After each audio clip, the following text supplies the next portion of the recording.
All right, and welcome back. We're heading into week 4 with week 3 finished on my road to Ironman Australia 2025.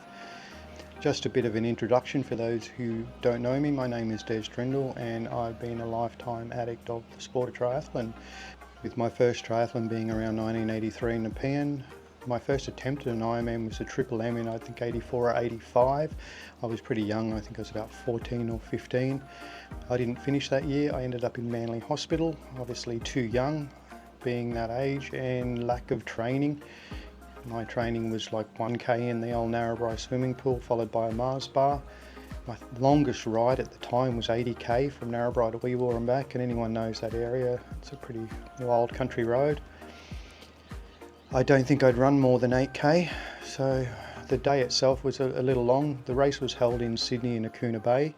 I don't remember a lot from it, being so long ago. I do remember Gary Sutton standing on the corner coming out of Akuna Bay pushing me around on more than one occasion, as it was a lap course.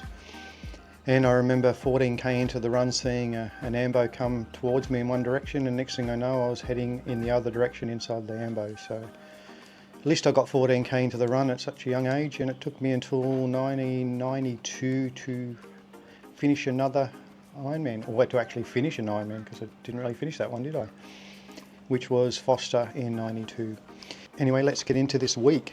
Week 3 went a hell of a lot better than week 2, where I had those 4 days in a row off. I kicked off with the Monday as one of the 4 days. Tuesday I did a 60-kilometre ride on full gas. Wednesday morning was a 40-minute run along Margate with my mate again, and a 1500-metre swim in the afternoon.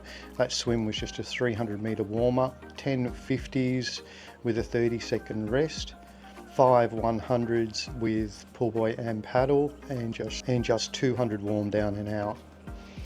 On Tuesday I jumped on the trainer again. I rode on full gas. I wanted to do something different, so I jumped on the finishing circuit of the recent World Road Championships in Zurich in Switzerland. That first 6 or 7k of that finishing lap has some very steep climbs, and I'm glad I wasn't actually racing it, because I was going up them so slow to keep my heart rates down. It went fairly good. I got off the bike and did a 20-minute run out in the road, and that finished my Thursday. On the Friday I did another 40-minute run down to Woody Point, out to the pier, and then back up to Margate and around that way. Beautiful morning considering some of the weather we had during the week, so very, very enjoyable.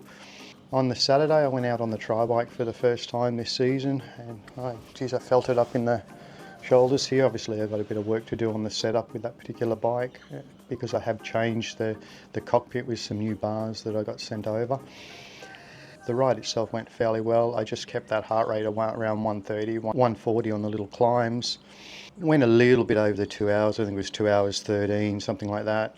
61, 62k, 27, 28k an hour average, which was not too bad given all the sort of roads and roundabouts and bike paths.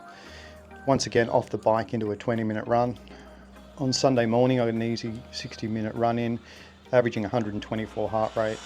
And just not concentrating on what pace you're running, and just really being focused on staying relaxed and keeping that heart rate under the 130. And I'll build that run up over time to where I'm sort of running to 2.5 to 3 hours as we progress further in the season. So next week, if we talk about week 4, now week 4 I'll be looking at, we're Monday today, I'm going to swim 2,000 metres at lunchtime. I'll do a 300-metre warm-up. The same thing as last week as far as the 10 50s. Then I'll do 5 100s with pull buoy, and then another 5 100s with pull buoy paddle, and 200 and out. Tomorrow morning I have an early start with some stable inspections, which is part of the role I do in the racing industry. So in the afternoon I will look at jumping on full gas and just doing 2-hour ride on that, keeping in that sort of endurance heart rate again, that zone 2. Wednesday I actually have an early breakfast meeting, business networking breakfast, so I won't do anything that morning. Swim at lunchtime, or probably even straight after that meeting. I think it finishes about 10 o'clock, 10:15, so I'll probably head straight to the pool. do the same set I did on the Monday. In the afternoon, I'll do an 80-minute endurance run. And I'm going to do my endurance run on Wednesday this week rather than Sunday, as I'm heading out to the races on Sunday, and it's going to be a long day, and it's about an hour and a half drive there and an hour and a half drive back. So I'm going to use Sunday this week as my rest day. Thursday morning, I'm going to jump on full gas again, do a 90-minute session on the bike with a 20-minute run off the bike. Once again, staying just in that zone 2. Friday morning, I'm going to jump out on the road and do a 2.5 hour ride on the TT bike. I'm not going to run off the bike on Friday because I have run off on Thursday. Friday lunchtime, I'm going to repeat the 2,000 metre swim again, but this time it'll just be a straight endurance swim.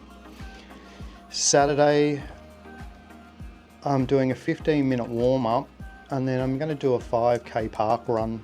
The wife wants to do some park runs on the Saturday, so it won't hurt me to have a little bit of a tempo type run, and then a 15-minute warm down, which will give me a probably 60 to 80-minute run if I do a little bit more towards the end. And then, as I said, Sunday I'm going to be having the day off. Talking a little bit about the tri bike. I've got a little video there. It's an older style P3. It's probably 10 to 12 years old, I'm guessing, somewhere thereabouts. It was a 10-speed with a front derailleur that I've taken the front derailleur off and just made it a 1x10.